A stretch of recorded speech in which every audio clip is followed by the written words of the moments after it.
আসসালামু আলাইকুম, শুভ দুপুর। সবার কি অবস্থা, কেমন আছেন সবাই? আশা করছি সবাই অনেক বেশি ভালো আছেন। আলহামদুলিল্লাহ, আমিও ভালো আছি। এই তো রান্না বান্না শুরু করে দিচ্ছি। রান্নার জন্য সব কিছু তো কেটে কুটে নিতে হবে। এই তো মাছ, এগুলা কিন্তু অনেক মজার মাছ, সামুদ্রিক মাছ। কাঁচামরিচ বাটা দিয়ে, ধনিয়া পাতা, টমেটো দিয়ে যদি রান্না করি অনেক বেশি মজার হয়।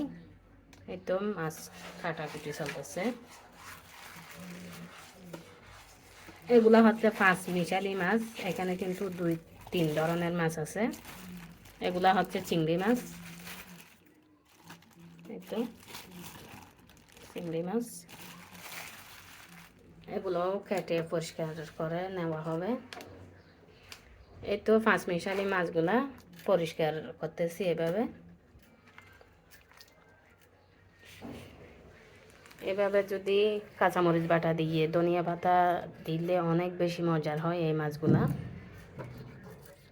এদিকে তো অনেক কিছু রান্না করে ফেলছি, চলেন একে একে দেখাই। এই তো রান্না করলাম দেশি মুরগি দিয়ে একটু মিষ্টি লাউ, বাংলা লাউ আর কি। এই তো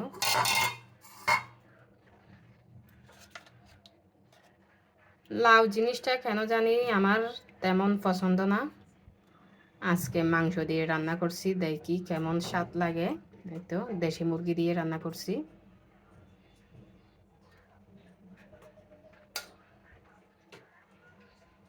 আমি কিন্তু কোনো সময় মাংস দিয়ে লাউ রান্না করি না, এই প্রথমবার।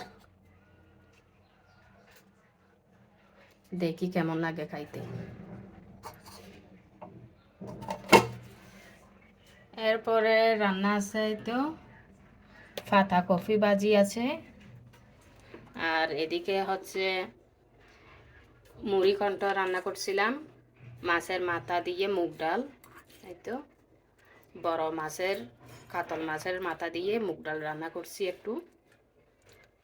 মুড়ি ঘন্ট কিন্তু অনেক বেশি মজার হয়, তবে বাচ্চারা খাইতে চায় না, যেহেতু খাটা হয়ে যায়, সেজন্য একটু কম করে রান্না করছি।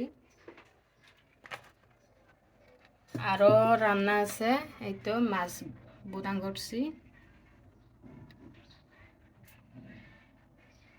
মাছ বোনা করলাম টমেটো দিয়ে। তো আমার রান্না বান্না এতটুকু।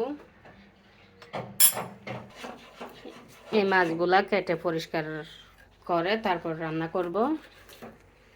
একটা পরিষ্কার করে একটা রান্না করছি। এই তো পরিষ্কার শেষ হলে রান্না করে ফেলবো। তো আপনারা সবাই ভালো থাকবেন, সুস্থ থাকবেন। আসসালামু আলাইকুম।